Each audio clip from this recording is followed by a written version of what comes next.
In front of me is LG V50 ThinQ, and let me show you how to activate camera timer on the following device.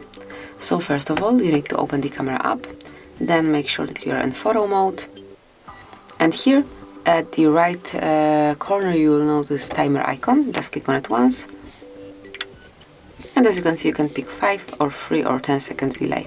So let me choose 5 seconds delay. I will just grab up the device, and here you can grab a photo.